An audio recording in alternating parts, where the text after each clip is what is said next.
3 months of abuse. 3 months for free. Just like that, with such boldness, they told me right there in my own living room. Just 3 months, Mom, so we do not have to spend money on rent while they finish the remodeling.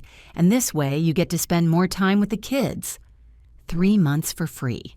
Coming from my daughter-in-law's mouth, it sounded like an order disguised as a caress. And I, at 68 years old, with a house I paid for with decades of honest work, stood there with my cup of hot coffee trembling between my fingers. Not because of the weight of the porcelain, but because of the weight of their audacity. That was the exact minute my home began to turn into a daycare and a family hotel without anyone asking what it would cost me in dignity. If you have ever felt an injustice like this, subscribe right now, because what I am about to tell you might change the way you see family. I also thought that love could endure anything until I saw how misunderstood love opens the door to abuse. That day, the house smelled of fresh cinnamon rolls bought from the bakery around the corner, over in the nice part of town. The rays of the sun touched the portraits of my parents and the cross that hangs on the wall. Everything was in its place in that orderly silence that gives me peace. My son arrived in a rush, giving me a lukewarm hug. My daughter-in-law, Jessica, with a flawless smile and that tone of voice that says, "This is the most logical thing to do," brought my 2 grandkids with their little backpacks and stuffed animals. Just 3 months, they repeated as if it were 3 afternoons. And before I could say, "Let me think about it," they were already taking suitcases out of the car. I stood there in front of the door, feeling the air become heavy. How do you respond when the people you love the most decide that your house is the cheap solution to their problems? Do not get me wrong, I had the space. 4 bedrooms, a garden with blooming bushes, and a swimming pool that I have cleaned every week. And I also had a soft heart. But a soft heart, when it sets no boundaries, becomes a doormat. Jessica spoke about numbers as if she were presenting a financial plan. She said the temporary rent would cost them $2,500 a month. She talked about the children's private school, about the remodeling costs. "We would be comfortable here, Mom.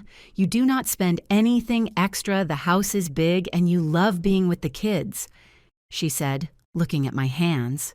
Not my eyes. I swallowed hard. I love being a grandmother, yes, but being a grandmother is not the same as being a nanny, a housekeeper, and an ATM. I accepted with a weak condition, one of those that breaks at the first corner. Okay, but I need order and respect. The word respect bounced around the living room and fell to the floor like a plate that does not break completely. Not yet. That same evening, the kids were running down the hallway, the neighbor's dog was barking, and Jessica had already put her toothbrush in my guest bathroom as if it had always been there. My son David winked at me. "Thanks, Mom. Just 3 months, I promise." His promise felt like a door closing slowly without making a noise, but ending up locked all the same. The first night, I surprised myself by serving dinner for 5. It did not bother me to do it. I grew up with the idea that feeding the family is an act of love. I prepared chicken soup, warm bread rolls, fresh salad, and roast beef. Jessica made a comment that pricked me on the inside.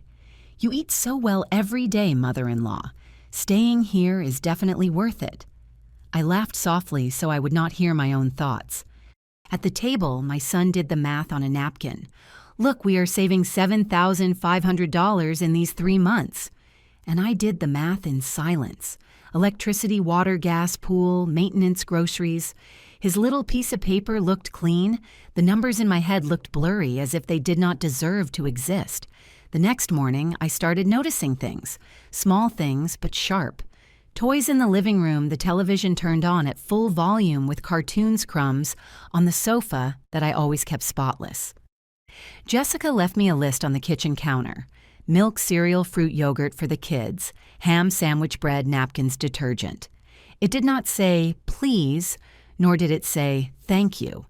It was a list that took for granted that my wallet was an extension of her decisions. I went to the grocery store, I confess. I did it for the kids, I told myself, and I paid $280 in a single trip. How generous, the cashier told me, and I thought, generosity without limits is just an elegant form of self-deception. In the afternoons, the neighbors greeted me with that soft curiosity of the suburbs. How nice to see the house full of life. I smiled, but inside, something was creaking. I had dreamed of my old age with peace, my painting classes, my walks through the city park, my mornings of coffee and silence. Suddenly, my schedule was that of another woman.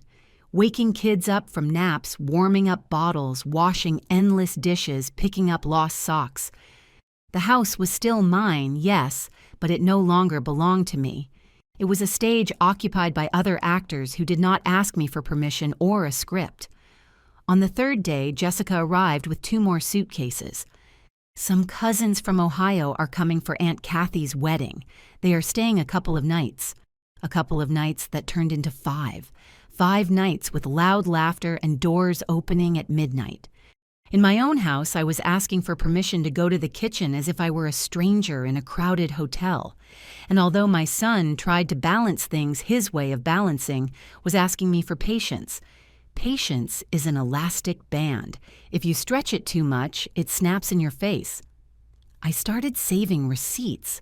I do not know why, maybe out of a survival instinct.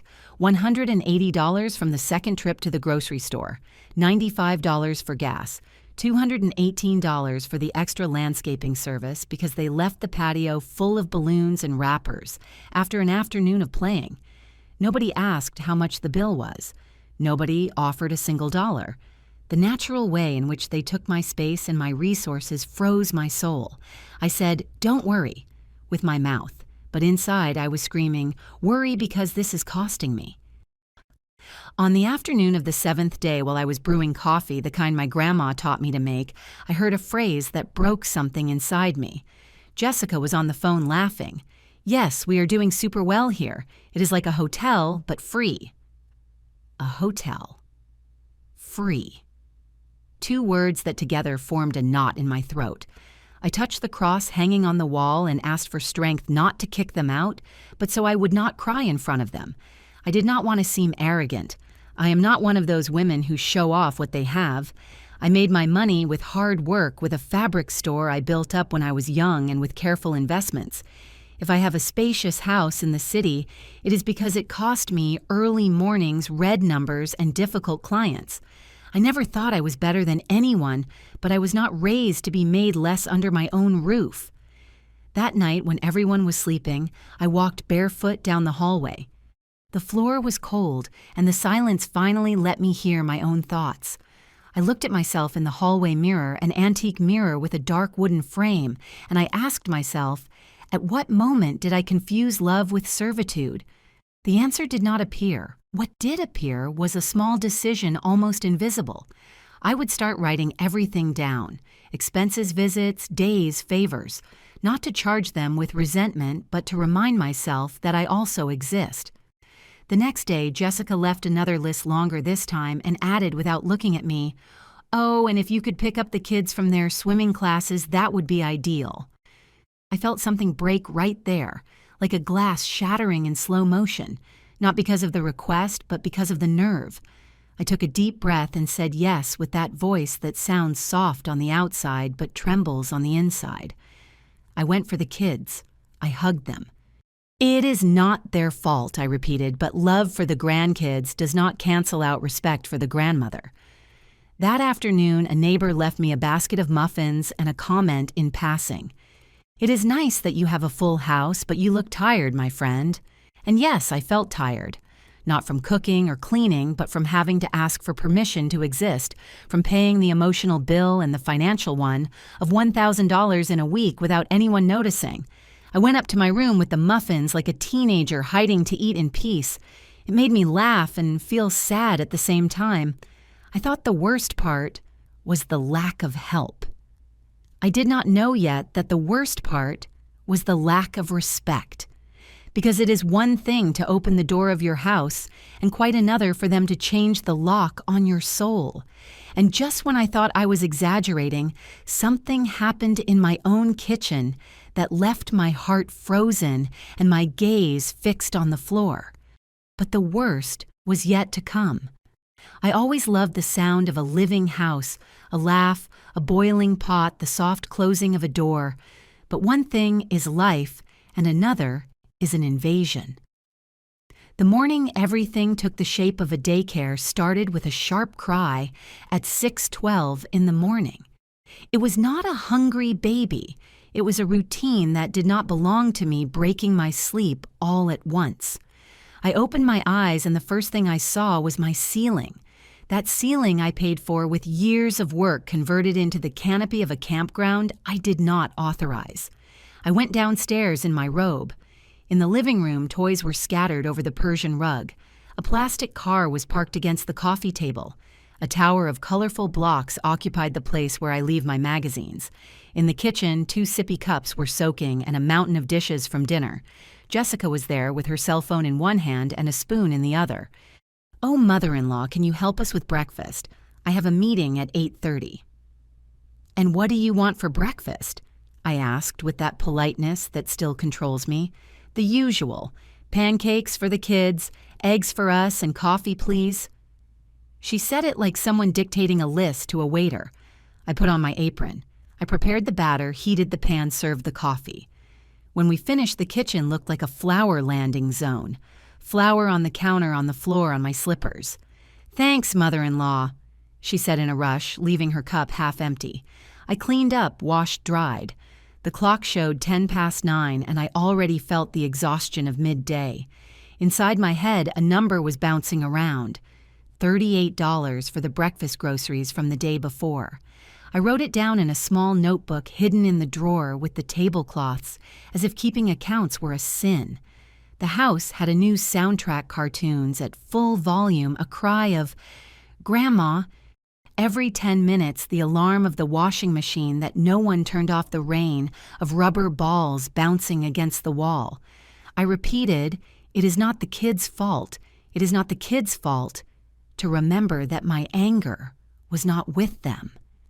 They hugged me, asked for stories, looked for me so they could fall asleep on my lap. And yes, that love melted me. But love does not have to mean enduring everything. I began to understand this with every cup spilled on the sofa. The first week was unsolicited training. Nap time at 12:30, warm milk at 1 o'clock, the park at 5 o'clock, a park that was now my garden with the pool fenced off and the flower pots turned into toy kitchens. My son between meetings would tell me, "Mom, you are saving my life." I smiled because what mother does not want to save her son? But inside, I felt a stone in my stomach. That stone had numbers. $140 for a second trip to the grocery store because everything ran out. $65 for the gas bill, which went up because the showers were now 4 a day. $120 for buying extra towels for the kids. Jessica started leaving little details that seemed like nothing, but were everything. "Do you mind if I put their uniforms here for tomorrow?" And here was the back of my favorite chair. "Can we use your guest room to put a crib?" And "put" meant hammering hooks into the wall. "Can we order groceries for delivery?" And "order" meant using my card, because "we will transfer it to you later." That later was left floating like a balloon that nobody ties down. It never arrived. One afternoon, I thought, I'm going to go out for a walk in the park to breathe. I went downstairs with my sweater and my sneakers. At the door, Jessica stopped me. "Could you wait for the plumber to come back? He is going to check a leak in his bathroom. I just had a laser treatment on my face and I cannot go out in the sun." I smiled with my lips. I returned my sneakers to the closet. I stayed home waiting for a man who arrived 2 hours late and left a puddle in the hallway. $85 for the visit. "I will deposit it to you, mother-in-law," Jessica said, looking at her cell phone as if money moved by itself.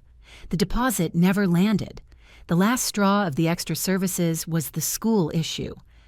"Mother-in-law, the school bus is very expensive. Could you take them and bring them back this week? It is only 15 minutes.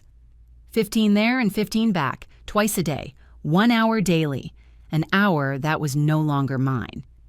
I started driving through the city traffic with 2 car seats in the back and a bag of cookies in case they cried. I was that grandmother crossing the city with her heart in her throat and the odometer going up. $70 of gas in 3 days. Thanks, mother-in-law. You are an angel, they told me. And I thought angels do not pay for gas. I did not want to seem arrogant, so I stayed silent. If I said something, I feared they would call me exaggerated, that they would label me as selfish. In my head, I heard my own mother's voice. Family helps each other. Yes, family helps, but family is not meant to be squeezed dry. At the table one night, Jessica commented while laughing, "How cool that the kids have a pool every day. In our apartment, it would be impossible." She turned with a wink. "Plus, they sleep better here because you are here." There I understood it. I had become a service included in their stay package. I started noticing the invisible things. The smell of reheated food that never left. The fingerprints on my white doors, my guest sheets washed with a detergent that was not mine, my flowers cut for a craft project, the doorbell ringing more often, delivery drivers, messengers, friends of Jessica who came to have coffee and stayed for 3 hours. I took refuge in my room for little moments with my cup of coffee looking out the window at the jacaranda tree that peeks in from the street. I repeated to myself, "Breathe." Sometimes I cried softly, not out of sadness, but out of frustration, a frustration that I did not want to turn into resentment. One morning while I was folding the children's clothes, because yes, I ended up folding clothes, I heard a conversation on speakerphone that squeezed my heart. Jessica talking to her sister. "Yes, come over this weekend. We are here at my mother-in-law's house. The kids are happy. There is a pool, a garden, everything. It is like an Airbnb, but trusted." Airbnb. The word spat the truth in my face. My home now had a lodging label. I, who take care of every detail, who pay $200 extra monthly for pool maintenance, was listening to how my effort was being converted into free comfort. My son, in the middle of everything, had sparks of conscience. "Mom, if you get tired, tell me," he said with his mouth while leaving his dirty shirts on top of the washing machine. I looked at him, my big boy, and it hurt, because it was not a stranger abusing me. It was my own son confusing my love with infinite availability. I wanted to sit him down and tell him, "Son, this costs. It costs me money and it costs me peace." But it got stuck in my throat. I did not want to sound like a cold accountant. I did not want him to think I was charging him for being his mother. So I started with the basic small boundaries. The TV lower volume, please. The toys in the drawer before sleeping. Dinner, everyone washes their own plate. Small rules that were received with soft smiles and lukewarm compliance. One night, I found them at 11:40, still in the living room with music and laughter. I approached them. "Tomorrow they are coming to check the pool filter at 8. We need silence early." "Oh, mother-in-law, relax a little." "It is Friday," answered a friend of Jessica who does not even live here. And I, the owner of the house, retired to my room like an annoyed guest with no right to complain. The numbers kept growing. $350 for the weekly groceries, $60 for cleaning products that ran out like water, $95 for the increase in electricity because the AC was on all day. Everything went into my notebook with the date, not to charge them one day with rage, but so they could not gaslight me later. It was not that big of a deal. Yes, it was, and every note was a little candle lit in a church, a reminder that I deserve respect. One Sunday after lunch, Jessica said in front of everyone, "We are going to have a pool afternoon. I invited the cousins. Everyone is bringing something." I opened my mouth to say, "Not here," but my son took my hand under the table. "Mom, just today." Just today was the phrase that was drilling holes in my house. I got up and went to the kitchen to breathe. I opened the refrigerator and counted mentally. Sodas, snacks, deli meats, ice cream. I closed it. I rested my forehead on the door for a moment, with my eyes closed. I did not want to cry. I wanted to speak. I wanted them to listen to me without labeling me as dramatic. I went back to the living room with a decision to draw a line. Before I said a word, my cell phone vibrated. It was the family group chat. A message from Jessica shined on the screen with emojis of confetti and a swimming pool. Big plan at the mother-in-law's house. Everyone here this weekend. Grandma is babysitting and there is space to sleep. I felt the floor move beneath my feet as if the house had tilted on its axis. Because if that was already running, what was coming was not an afternoon. It was an announced invasion. And there I understood that the daycare was about to turn into a hotel, but I still did not know what they were going to dare to ask me next. I thought the hardest part would be losing the silence of my house, that the most painful thing would be listening to cartoons at full volume from the morning or seeing my flowers wither because now they served as a stage for rough games. But no. The truly hard part began later when the small lacks of respect became routine. It was there when my house, my sanctuary, transformed into a stage for daily humiliations that stuck in me like invisible thorns. The first one happened in the kitchen, my most sacred corner. I had prepared a pot roast with gravy like my mother used to make because I thought a homemade dish would make them feel grateful. I set the table with affection, put out warm rolls and mashed potatoes that smelled like glory. When I finished, Jessica said, almost without looking at me, "Oh, mother-in-law, but pot roast on a Tuesday, the kids do not eat that. Better make something faster." I stood there with the spoon in my hand, feeling the steam of the roast clouding my eyes. My son, instead of defending me, smiled nervously. Yes, Mom better heat up some nuggets for them. I, who had spent the morning cooking, ended up serving frozen food while my dish got cold on the table. That night, the roast ended up in the refrigerator like a silent reminder that my efforts were worth nothing. As the days passed, the demands grew. Jessica started leaving clothes in the washing machine with little notes. "Please switch it over when it finishes." Or she would tell me with a sweet but firm tone, "Mother-in-law, could you iron little Johnny's shirts? He has important meetings." Iron his shirts as if I were the maid.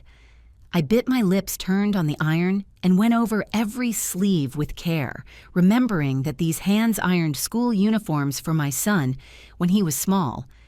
I never imagined that those same hands, now with wrinkles, would be used without gratitude by the woman who claimed to love him. One day, upon leaving the shirts on the chair, I heard her murmuring on the phone, "Yes, the lady here helps us with everything, even with the clothes. It is a relief, right?" The lady. That is what she called me. Not Mom, not Grandma, the lady. That phrase cracked me more than a slap in the face. Another humiliation arrived with something as simple as milk. One morning I poured a little for my coffee. Jessica entered suddenly and yelled at me in front of the kids. "That milk is for them. If you want some, buy your own." I felt the cup weigh like lead. My little grandson, with his eyes wide open, asked me, "Grandma, did you get in trouble?" I swallowed my tears and answered, "No, my love, it was just a misunderstanding." But it was not a misunderstanding. It was the confirmation that I was no longer the owner of even the refrigerator in my own house. With every day, my identity was blurring. From a respected woman who had worked a whole lifetime and maintained a house with effort, I became the one who cares, the one who cleans, the one who pays. Nobody said it with those words, but everyone insinuated it with their actions. Even my friends noticed it. One afternoon, they called to invite me to eat lunch in the city. I told them I could not, that I had to take the kids to swimming. There was an uncomfortable silence on the other end of the line, and one of them asked me, "And since when are you a chauffeur?" I laughed softly, but inside, something broke. Because yes, that was what I was now. A chauffeur without a salary, a cook without gratitude, a servant without a contract. The most painful thing was seeing how my son got comfortable with that dynamic. One night, while I was washing the dishes, I asked him, "Son, help me at least with this." Tao and he, without lifting his eyes from his cell phone, responded, "Mom, you were always good at these things. Do not complain." At these things. As if being his mother was reduced to serving him clean plates. I went to sleep with the noise of the water still in my ears, as if the sink were mocking me. I kept saving receipts, writing down every expense in my secret notebook. $280 at the supermarket that week, $95 for gas, $70 on diapers because they forgot them. It was like feeding a bottomless pit, and every time I insinuated that it was too much, they responded with short phrases, almost accusatory. But if you live alone, what else are you going to do with your money? Oh, mother-in-law, do not be exaggerated. You have plenty. Plenty they did not know what it had cost me to gather every dollar. They did not know the sleepless nights at the store, nor the times I cried in silence because the business was not making money. They only saw the big house, the full pantry, the available grandmother. The drop that spilled the cup happened on a Sunday. They had organized a family barbecue in the garden without asking me. I, wearing a navy blue dress, went down to say hello. At the table, a distant cousin of hers, whom I did not even know, asked me, "Ma'am, can you bring me another beer?" The silence became heavy. My son said nothing. Jessica laughed nervously. I served the beer. But every step toward the cooler tasted like humiliation. It was my garden, my cooler, my beers, and I was being treated like a waitress. I went up to my room and looked at myself in the mirror. I saw a woman of almost 70 years with her makeup running and her hands trembling. I asked myself, at what moment did I stop being the owner of this house? I had no answer, only a certainty. If I kept staying silent, I would soon stop being the owner of my own life. That night, while everyone laughed downstairs, I made a silent promise to write down not only expenses, but also humiliations, every word, every gesture, not to take revenge with hate, but to remind myself that I deserve respect. What I did not know was that the worst humiliation was still to come. One that would not only hurt me, but would leave scars on my grandkids too. And believe me, when that happened, I realized that I still had not touched the bottom of the abuse. I believed that I had already learned to breathe inside the disorder, that I could adjust my steps to the toys, my meals to the cravings of others, my hours to other people's schedules. But I was not prepared for what came next. The unexpected guests did not arrive with flowers or with a box of pastries to say thank you.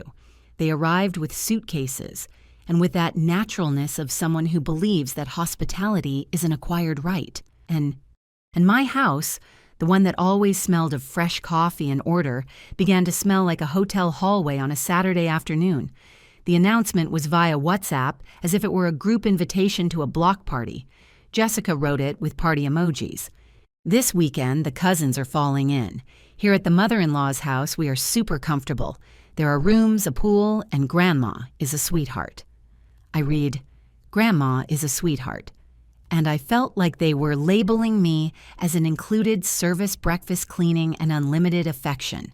I wanted to reply, not in my house, but my fingers stayed suspended, trembling over the keyboard. Shame won over me, the habit, the fear of seeming rude. I turned off the screen, and with that, I turned off a part of myself. That Friday at 9:40 at night, the doorbell rang. 2 suitcases, 3 backpacks, laughter, loud voices, hugs, that smell of the road. Auntie, a young woman I did not recognize immediately said to me. She was the daughter of a cousin I saw as a child. Sorry about the time the traffic was. Where do we leave our things? I, with my pajamas hidden under a sweater, guided them to the guest room, the one with the white quilt and clean curtains. What a pretty room, said Jessica's sister-in-law, yes, that distant, and she threw her purse on the bed as if it were hers. Tomorrow we will go get some bagels. Auntie, they promised. They never arrived with bagels. On Saturday, my house looked like a bus terminal. Entrances and exits people asking for towels for the Wi-Fi password, asking where the remote for the living room TV is because that screen is bigger. One of the cousins in shorts and flip-flops told me with a smile of confidence, "Is there a chance to use the washing machine? We brought dirty clothes from the trip." "Sure," I answered, swallowing the discomfort. "And do you have soap? We forgot ours." I gave them my favorite detergent, the one I use sparingly. In the afternoon, the bottle was already half empty, $22 gone. I wrote it down in my notebook, the one I hide, as if counting were a sin. At noon, Jessica organized a light lunch. Light for her, heavy for me. "Auntie, do you have a cooler? We are going to buy beers, but lend us the ice, okay?" I heard myself saying yes, as if someone were moving my head from the inside. I went to the store, bought ice sodas, deli meats, bread for sandwiches, just in case. $140. Nobody asked me for the receipt. Nobody mentioned pitching in for the pot. At the table, they served themselves as if they were at a buffet. Thick slices of ham cheese cut without care, open sodas left losing their fizz. I collected bottle caps, napkins, crumbs. A cheap hotel has more rules than my own house. The pool became the center of operations. Screams, music, floaties, plastic cups appearing in the water. 2 kids who were not my grandkids jumped in with red popsicles in their hands. The red color dripped down the edge, staining the stone floor. "It's nothing, Auntie, it washes off later," someone said without looking.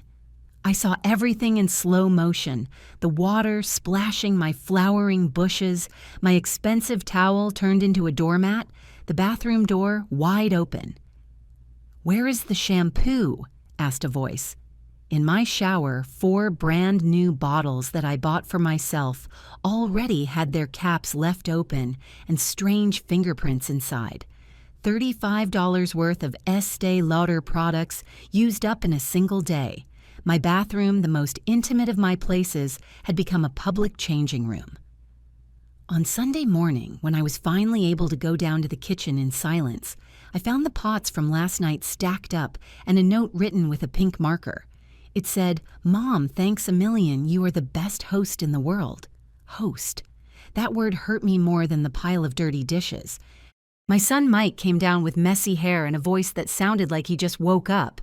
He asked, "Ma, is there any coffee left?"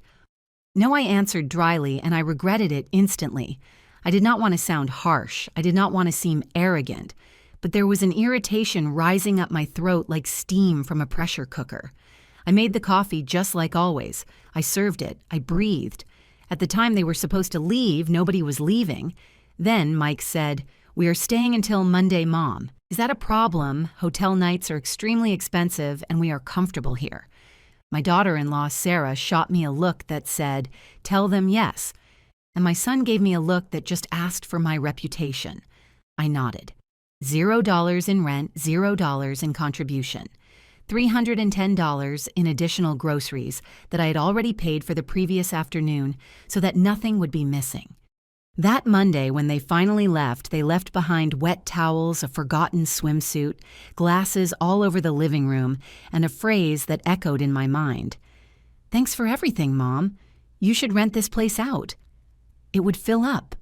Yes, I thought. I should rent it out. But to rent something, you set a price, rules, and schedules. What I had did not have a price or rules, and the schedules were decided by others. The following week, the unexpected guests became a pattern. Sarah's sister arrived for just 2 days with a baby who cried all night long. A friend of Mike's arrived because his apartment was being fumigated. A distant aunt arrived who was coming to see the city cathedral and stayed for a whole weekend. They brought backpacks, they brought problems, they brought hunger. Nobody brought cash. And the phrase, "This is your house too," became a free pass to open my refrigerator, my pantry, and my washing machine. Meanwhile, I was making myself small. I hid in my room just to be able to eat a cheese sandwich for lunch without someone asking me for a bite. There was a moment that marked me. One night, I knocked on the door of my own guest room because I needed to get a set of sheets. "Can I come in?" I asked, and I hated myself for asking. "Yes, ma'am, but make it quick. We are about to put the baby to sleep." I crossed the threshold with the absurd sensation of being an intruder in my own home. I opened the closet and saw my sheets folded by strange hands mixed with other people's clothes. I closed it slowly like someone closing a coffin. I'm not exaggerating. I felt like I was burying my authority. The numbers kept accumulating in my notebook like small pieces of evidence of a crime that no one wants to see. $68 in snacks for movie afternoon. $120 on a purchase of new towels because the other ones do not dry the same anymore. $90 extra on the electric bill that month for the air conditioning dryers, and loads of laundry.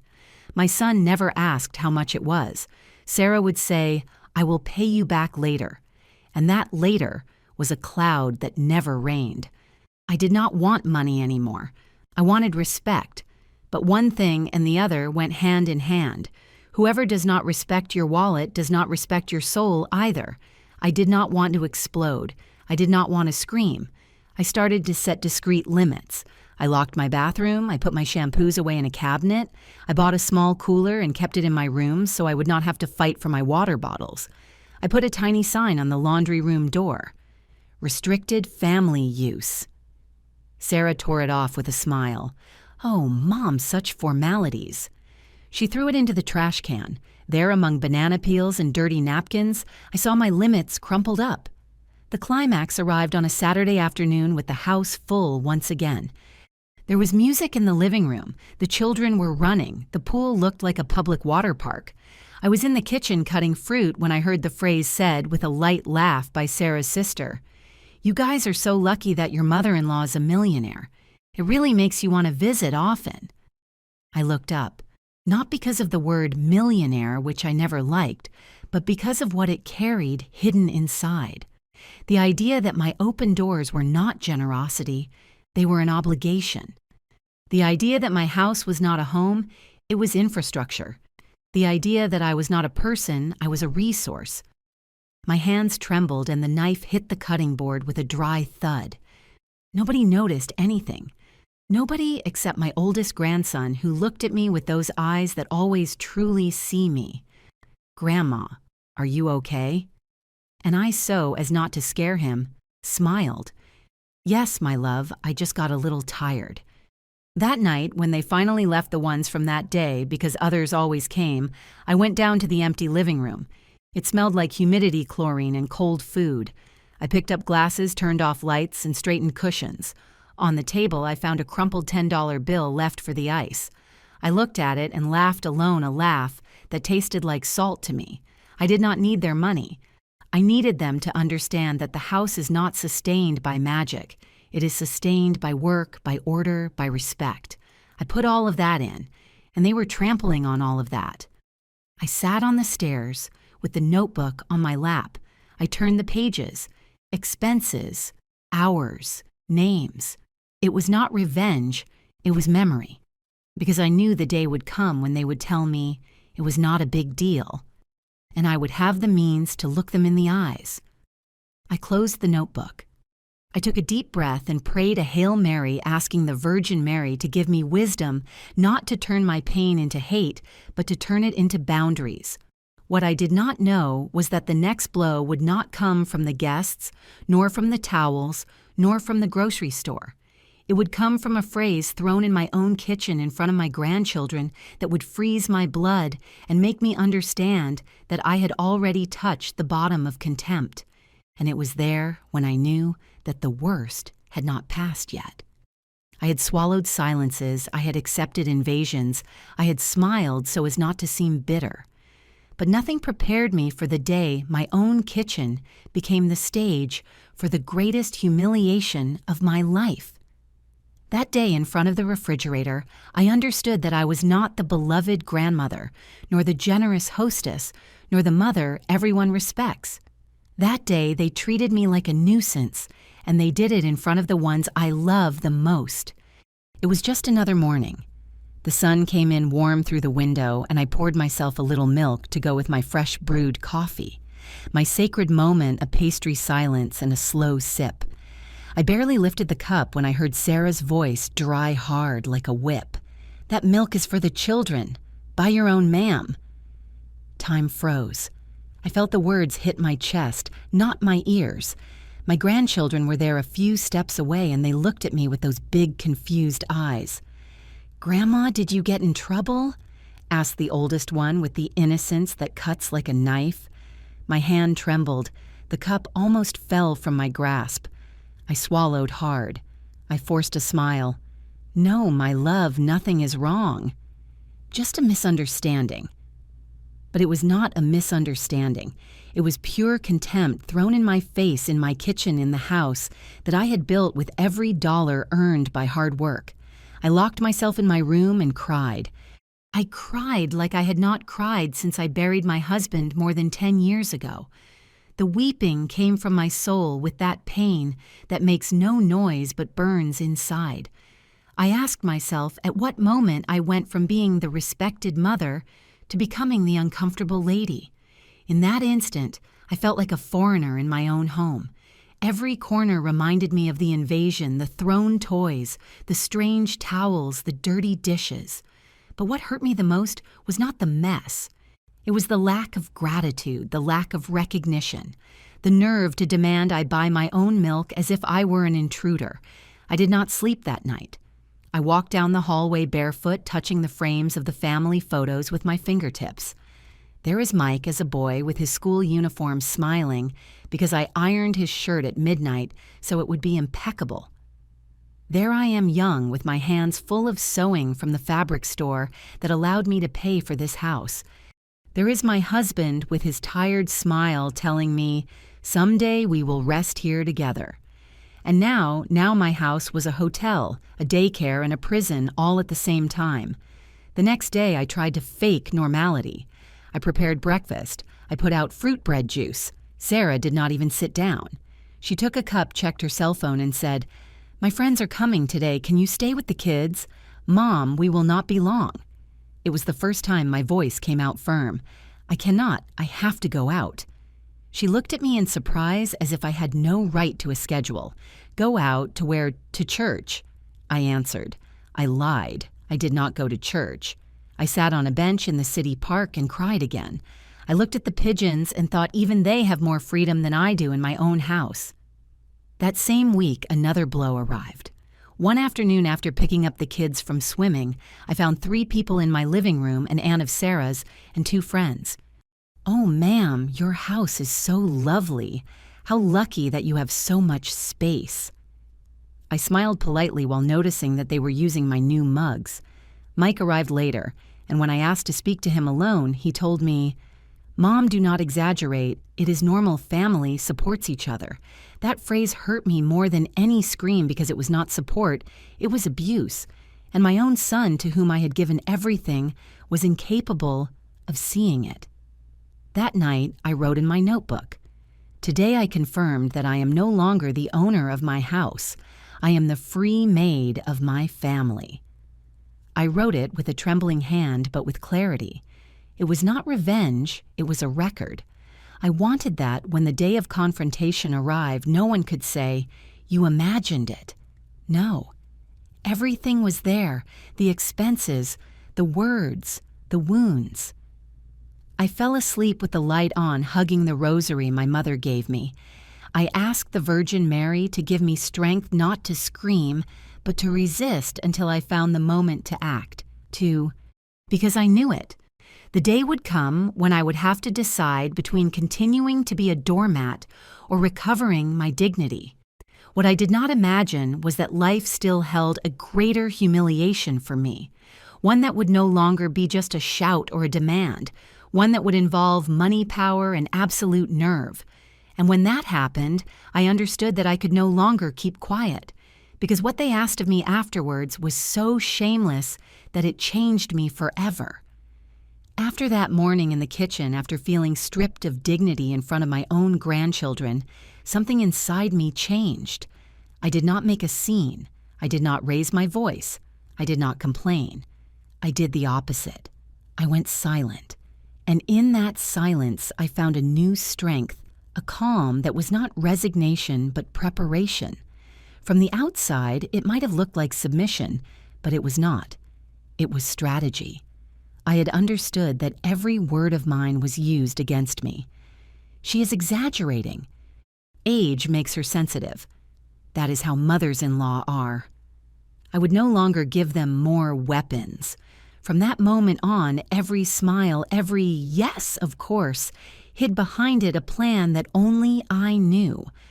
I started to observe with different eyes, the way Sarah opened my refrigerator as if it were hers without asking, The way Mike left the receipts for his personal expenses on the table as if I should solve them.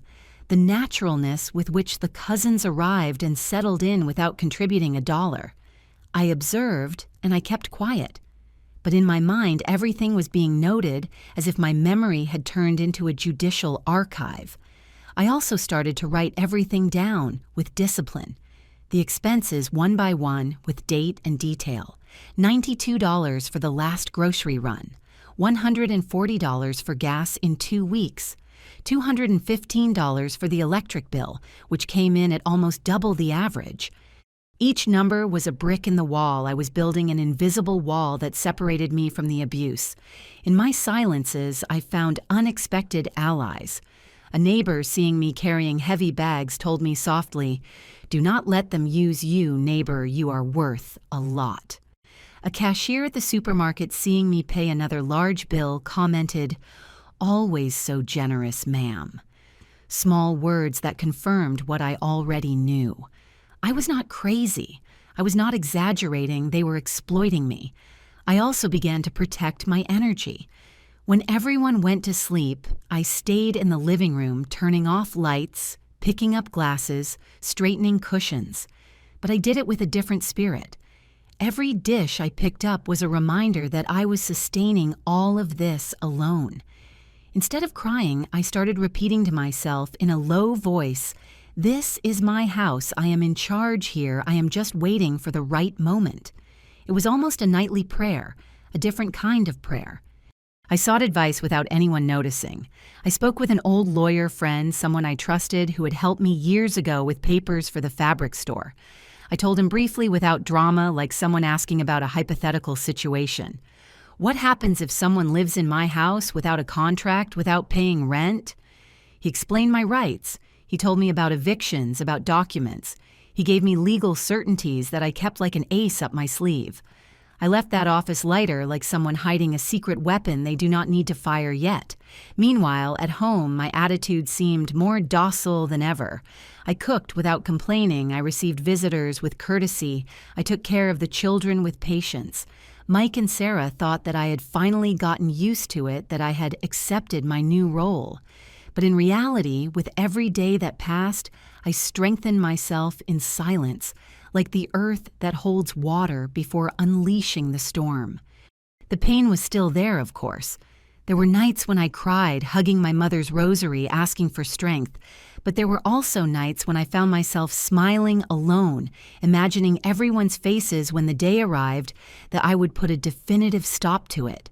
That mixture of pain and hope sustained me. I remember one afternoon especially. I was in the garden sweeping up papers and wrappers after another family gathering organized without permission.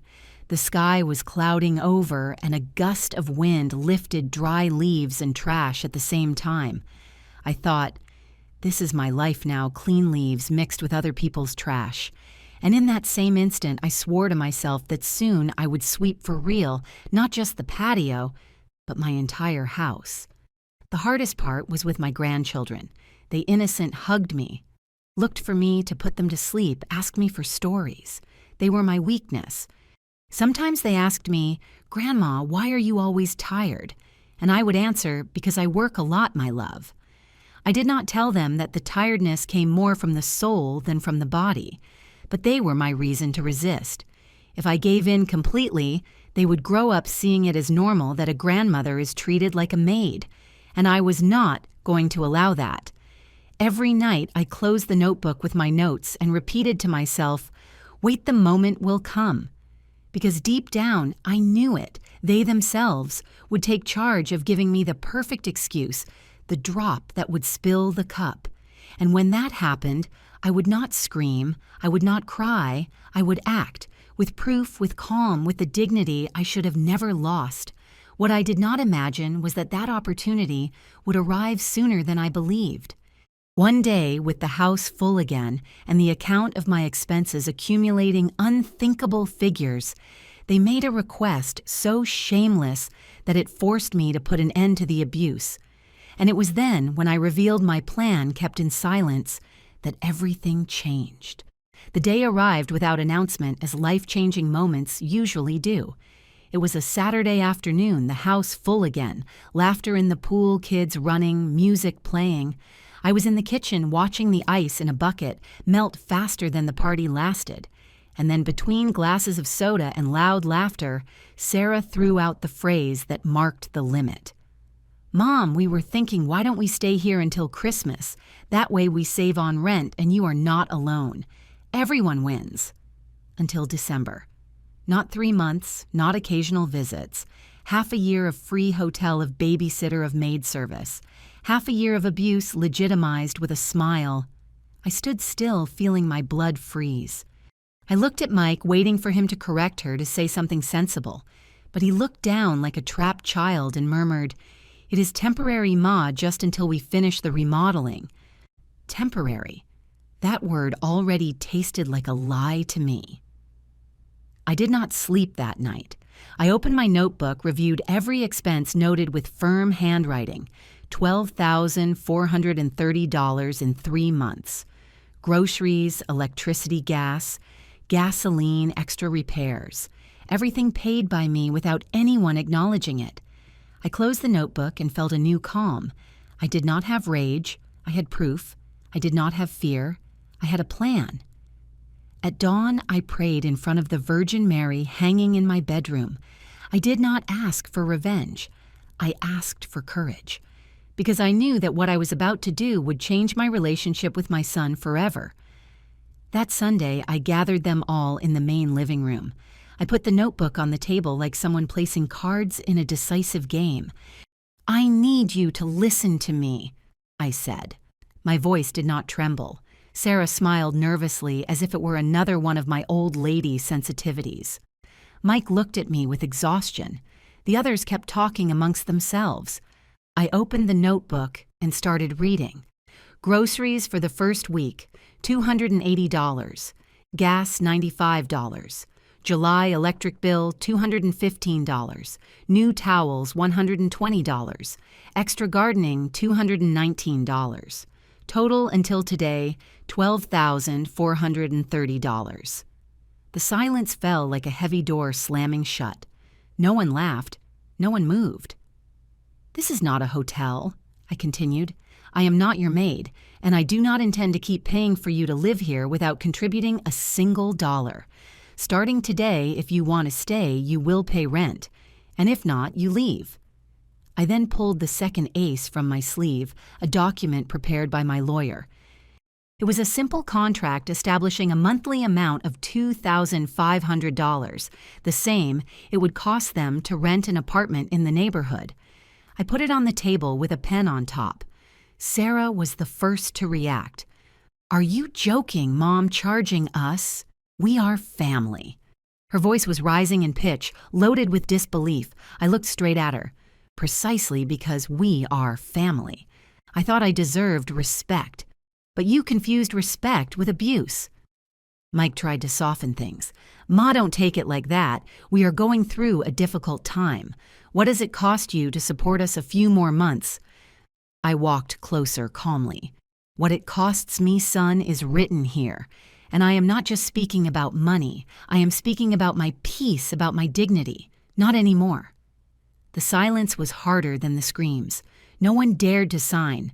No one took out their wallet. And one by one, they got up with excuses and looks of reproach. That same week, they packed and left. There were no hugs.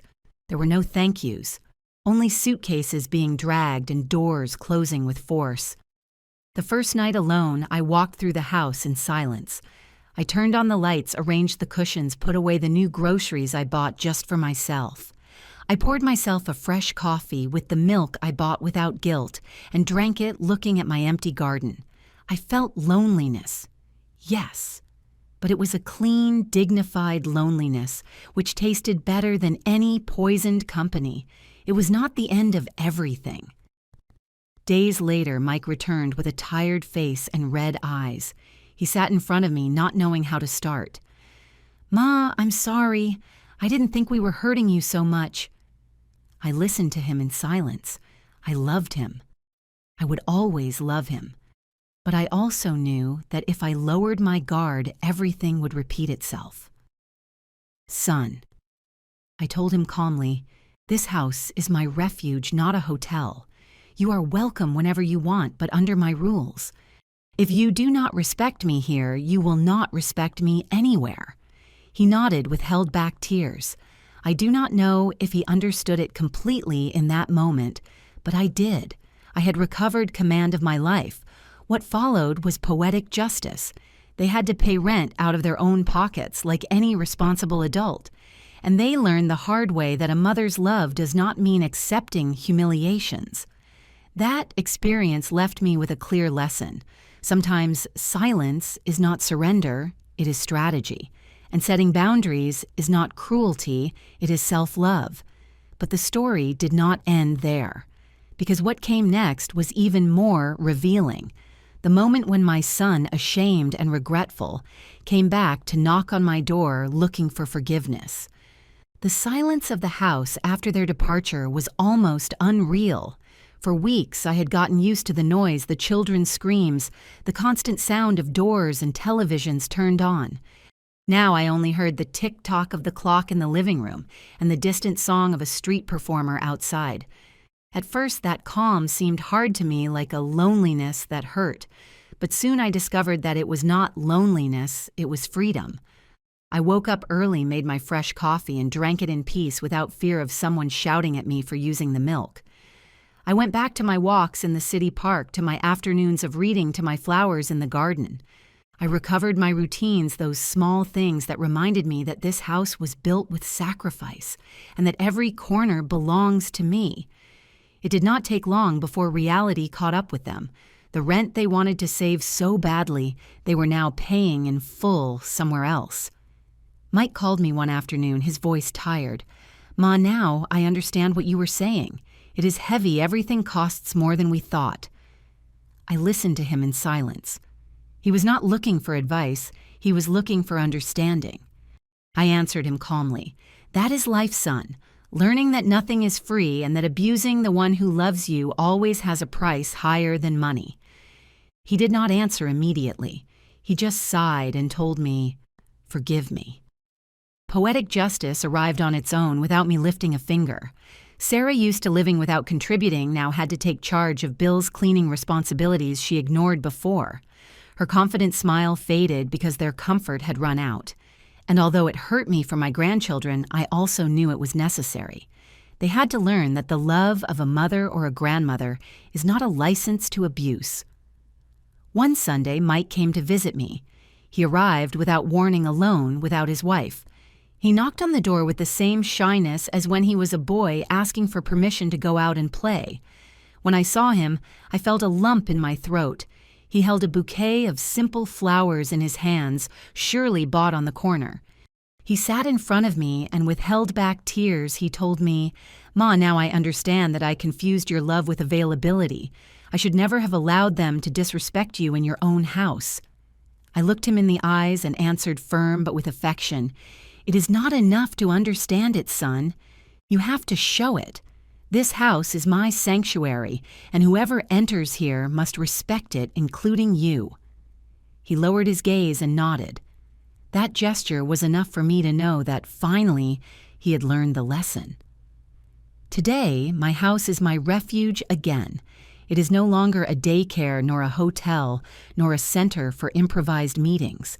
Now it is the place where I receive those who really come to share and not to take advantage. I learned that setting boundaries does not make me a bad mother or a bad grandmother. It makes me a dignified woman with the right to live in peace. And that is the lesson I want to leave with you, listening to my story. Sometimes injustice comes from where we least expect it, even from our own blood. But true love does not ask for humiliation in exchange. Respect starts with oneself. If you have ever felt used by the same family you loved the most, write in the comments, "I deserve respect." I want to read from you. I want to know your experience because I know I am not alone in this. And if my confession touched your heart like this video, share it and subscribe to keep receiving life stories that remind us that it is never too late to recover your dignity.